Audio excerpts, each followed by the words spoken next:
In this video, I want to address whether credit card transferable points are still worth it in 2026. Throughout 2025, we've seen devaluations of airline and loyalty programs. We've seen Chase switch up its redemption rate through the travel portal. US Bank also lowered its redemption rate on the Altitude Reserve, and premium credit cards are all raising their annual fees, making you jump through hoops collecting credits to claw that value back. And on top of that, there is the constant battle of whether you can actually find award availability on the loyalty partner that you want to use. I have found myself leaning much more towards cashback redemptions in 2025, and this trend will probably continue in 2026. And in this video, I'm going to go through it all. Hey credit warriors, welcome to the show. My name is Ben Hedges, aka the Credit Shifu, and on this channel, I cover US credit cards, personal finance, and luxury travel. If you like the sound of that, please subscribe, but let's get into it. Oh, and this video is brought to you by Silo, but more on that later. Okay, so let's talk about the first topic. Devaluations.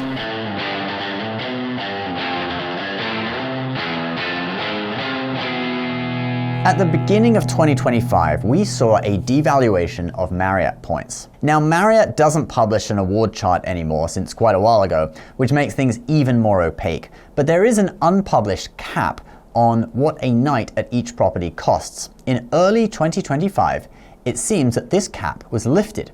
So even with dynamic pricing for peak and off-peak nights, all nights at many properties are now more expensive. The most expensive properties used to be capped at 150,000 points per night, but Ben Schlappig of 1 Mile at a Time notes, unfortunately that cap now seems to be well over 200,000 points per night. For example, the JW Marriott Masai Mara, you'll find nightly rates of up to 224,000 points per night. And Marriott hotels in all ranges have changed. The cap has increased by up to 15% in some categories. View from the Wing came out with a chart that they researched themselves, since, like we said, Marriott no longer publishes an award chart. This has caused the Points Guy to lower the value of Marriott points from 0.84 cents, which it was for quite a long time, down to 0.7 cents per point. So when you see Marriott cards giving higher and higher bonuses, it's kind of a smokescreen for lower points values. Gary Leff from View from the Wing wrote this about Marriott. The series of devaluations since the Bonvoy program first launched is hard to fathom.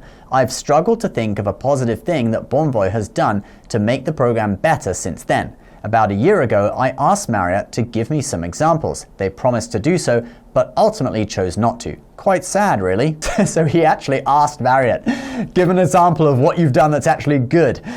It's kind of funny. And they didn't get back to him. And this is kind of like some other currencies that I could think of, all right, with this devaluation, okay, the US dollar. All right, let's now talk about another devaluation that hits really close to home. British Airways business class was the first really big points redemption that I did, and it was also, I think, the last ever flight that I did on a 747 too. While these seats are kind of lame compared to what we have now, at the time this really meant a lot to me. I felt like I'd made it, all right? This was back in 2018. That flight cost me 50,000 BA avios per person one way, and I found award availability for 2 adults, and we had just one baby under 2 years old who could sit in one of our seats. But later on, the redemption level for that flight increased to 80,000 avios, okay, New York to London, in addition to the ridiculously high taxes and fees that BA hits you with. That put it at the same price in points as United Polaris, which devalued a year earlier from 60,000 all the way up to 80,000 for transatlantic business class. I took one of the last ever flights sold at 60,000 points in 2023. But now, as of December 15th, BA has devalued even more, with transatlantic business class now costing 88,000 avios plus $400 in taxes. So this devaluation has really hit home for me because New York to London has been my most frequent business class points redemption, and it's been getting harder and harder to do, making me question whether it is worth it anymore, and would I be better off flying economy and redeeming my Chase or Amex points for cashback instead of transferring them to British Airways. Let's now take a look at a couple more pieces of bad news, and then I will talk about how my personal reasons have also become a factor in me leaning towards cashback redemptions rather than points, and then I'll give you a conclusion. But first, I know that you are a credit card enthusiast. Credit card. Visa, MasterCard, American Express, Discover Card. You love rewards points and cashback. I thought credit cards were only for broke people. No, not at all. Actually, I make thousands doing it this way as I earn points that I can exchange for free flights and cashback. But your bedroom perhaps looks like this, because you're also spending a lot of your time investing, and perhaps you always wished that you could get more from those investments.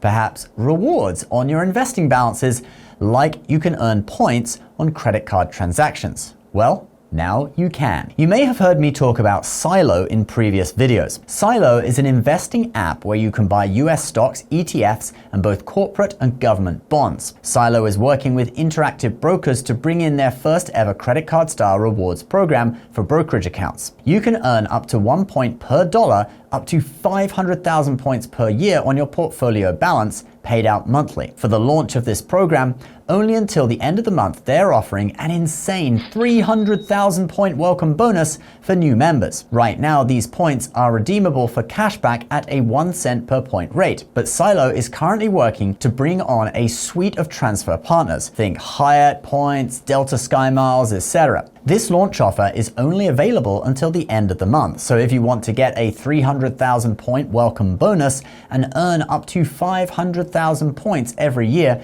go to silomarkets.com/Ben or click the link below. Alright, so we've looked at devaluations from airlines and hotels. Now let's look at devaluation through travel portals.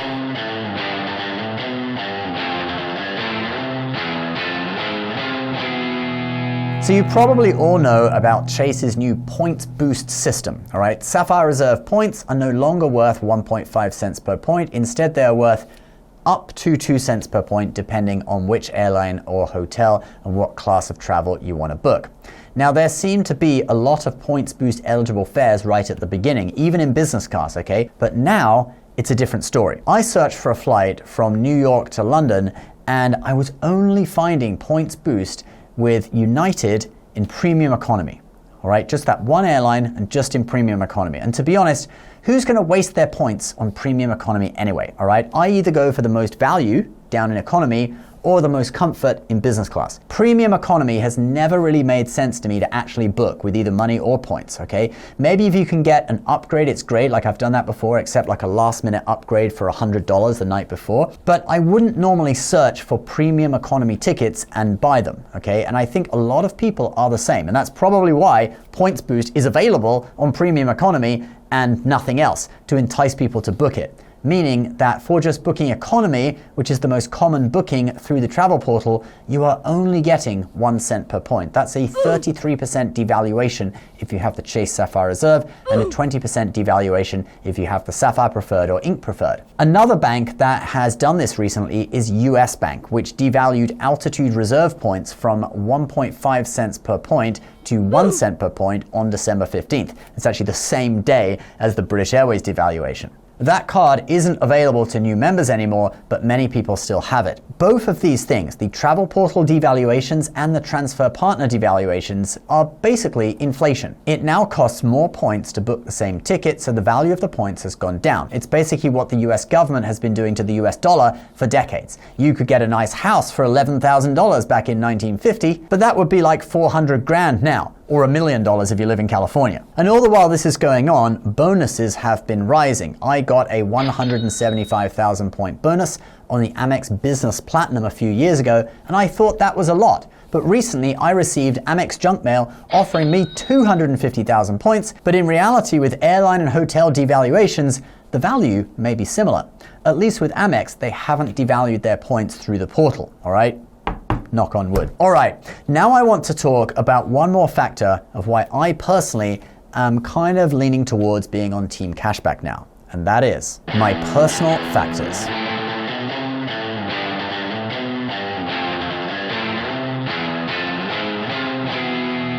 So my kids are 7 and 9 years old now. They are both in private school, which costs money. They have a load of after-school activities, which also cost money. And back in the day when I used to do those business class redemptions to the UK, the whole trip would cost like $16,000 if I'd paid in cash, and I would normally save about half that by exchanging points. So I'd end up still paying around $8,000. Why is that? Well, there were taxes and fees, which would probably take up about half that, right? $4,000 or so. But I also couldn't always find award availability for 4 people. So often I would only find award availability for 3 people, and I would pay for one more ticket in cash, which would be like $4,000 or more. As time's gone on, I see how much money I've been spending on my kids' education, and I think, do I really want to spend extra money on top of that on luxuries? If instead I invested that money, I would produce X amount of dividends per year, and I can put that towards supporting my family in the future. And as inflation has made the amount of points you need for something increase, the opportunity cost for not doing a cashback redemption has increased too. Like say I wanted to transfer Amex points to BA for a business class flight. In the past, it was 50,000 points one way, which would have a value of $550 if I used the Charles Schwab Amex Platinum to redeem as cashback for 1.1 cents per point. But now, at 88,000 points on BA, New York to London, it has a value of $968 at 1.1 cents per point through the Charles Schwab Platinum. So that's almost $1,000 in value. Do I really want to waste that on a fleeting experience that I've had before anyway? Or do I want to rough it in economy like I'm going to do tomorrow on my flight to the UK and use that $1,000 to buy 2 more shares of Tesla or buy more Bitcoin or something else that's going to appreciate in value or pay me a dividend? Recently, I have been choosing the latter option. In addition, award availability is becoming harder and harder to find as my kids have grown and require their own seat.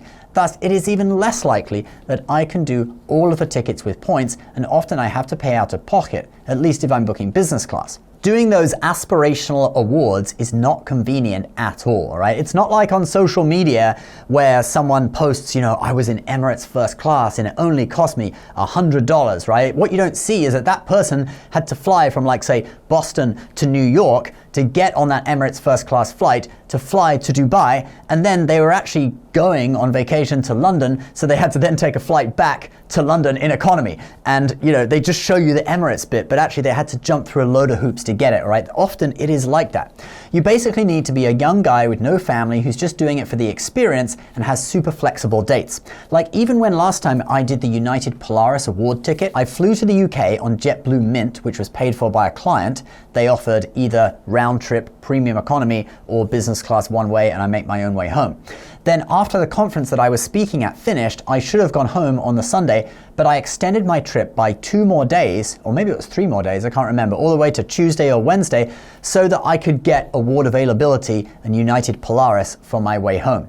On that particular trip, I just went and visited my parents because it was in my home country, all right? Well, not my previous home country.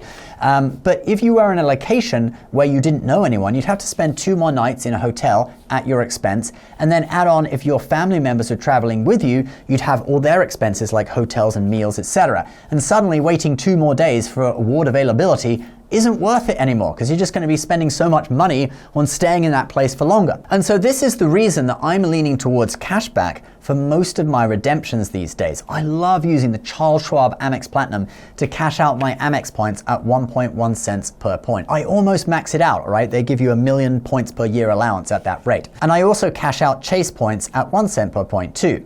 Next year, I'm considering making one trip to the UK, maybe in spring, on my own, using, say, 200,000 points and being really flexible with it. But that's really only so I can probably make some videos about my business class flight experiences, all right? It probably wouldn't be worth it if I didn't have a YouTube channel and, I could sell the video to a client, all right? And that's only really doable because when I get there, I can stay with my parents for free, and it just doesn't cost extra if I have to stay a few more days to wait until there's business class availability. Now, in 2026, there are some tools that can really help finding award availability. For example, Point.me is great, and anyone who has an Amex account on a card that earns membership rewards has complimentary access.